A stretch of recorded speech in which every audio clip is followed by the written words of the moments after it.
I ain't gonna lie to y'all. Cowboys Nation, we might be done. Yeah. I think Zack Martin saw the writing on the wall. He was like, our front office is tripping. Mount Rushmore of current playing players. Let's go over wide receiver. Oh, shit. Here we go again. Worst place in the world. So a couple of days ago was a sad day. Zack Martin, our star Pro Bowl, future Hall of Fame right guard, has retired. He was like the last great player, established great player on our team, because CeeDee Lamb is great. Yeah, CeeDee Lamb, we gonna get to that a little later. And Micah Parsons is gonna be great as well. Both those guys are still young. Zack Martin was elite. He had like more Pro Bowls or more All-Pros than holding calls in his whole career. God damn! Not crazy that is. The last time the Dallas Cowboys had the #1 offensive line was when we had Zack Martin at guard, we had Tyron Smith at tackle, and we had Travis Frederick at center. We had 3 All-Pro players on our offensive line. Offensive line was the best ever. Think about it. DeMarco Murray had like 1,800 rushing yards. He tricked the whole league into getting a new contract. They thought he was good. No, it's our offensive line. Think about it. After he left our offensive line, he played for the Eagles and was a bum. Yeah, I remember. I think Zack Martin saw the writing on the wall. He was like, our front office is tripping. They ain't trying to win. I'm gone. I'm retiring. Our offensive line's about to be trash. Our offensive line was trash last year. Now we're going to waste our first round draft pick on the offensive lineman. Our front office is going to be like, oh, well, we need to invest in our offensive. No, we need to invest in offensive weapons, not linemen, weapons. Give Dak Prescott some help. CD can't do it himself. When he's getting triple teamed, what we gonna do? It's the end of an era. Another great Cowboy who either left or retired without winning a Super Bowl. You got guys like Zack Martin, Tyron Smith, Dez Bryant, DeMarcus Ware, Ezekiel Elliott. You know what? It was a list that I saw that had these athletes' names.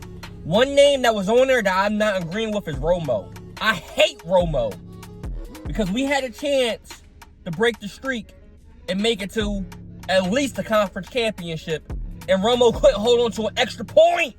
I be wanting, whenever I see Romo being an analyst, I be wanting to put my paws on him. And another thing that makes me super mad is when he's like analyzing the game, he be like calling out everything. Oh, this is about to happen, so they should do this. And then that's gonna happen, so they should do this. I'm like, yo, where was this knowledge at when you played for us? You couldn't process that when you was a quarterback for us? Let me ask y'all a question. Last video, we did the Mount Rushmore of NFL current playing quarterbacks, right? We had Pat Mahomes, we had Joe Burrow, we had Josh Allen, and we had Dak Prescott. I kind of disrespected Lamar Jackson a little bit, but I mean, there's no room. If anything, we're going to take out what?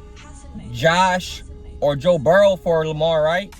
Because I think Pat and Dak are locks. Let's move on to a new position, Mount Rushmore of current playing players. Let's go over wide receiver. #1, Justin Jefferson. Easy. Justin Jefferson had Sam Darnold looking like Peyton Manning last year. Justin Jefferson is #1. #2, CeeDee Lamb. CeeDee Lamb is #2. He's before anybody you're thinking. That person you're thinking, they're next. CeeDee Lamb is #2. Let me tell you why. I saw the tweet.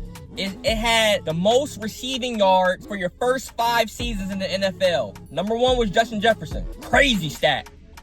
#2 was Torrey Holt. Surprising. #3 was Randy Moss. Not surprising. #4, Jerry Rice.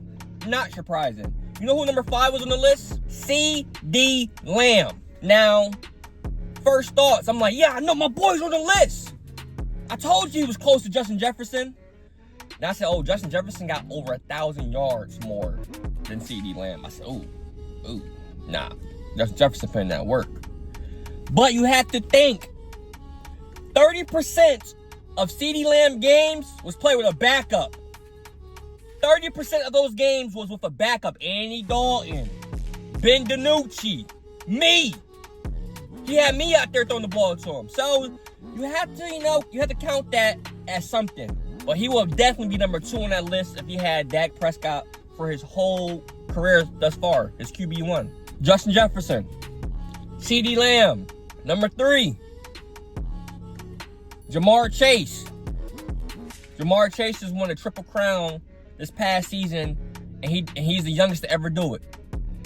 He's the youngest to ever do it. Jamar Chase is a baller. If I wasn't a Cowboy fan, Chase might be number 2 on this list, but he's not. The number 4 spot, we got Justin Jefferson, we got CD, we got Chase. Can't go Tyreek Hill. He dropped off crazy this past year. I'm not going Diggs. I'm not going Nico Collins. Who's dangerous out there? Who's dangerous? Kind of want to go Mike Evans because he just broke the record for like every season he plays. He has 1,000 yards. But I don't think he's top 4 in the league today. Then you think about Puka Nacua.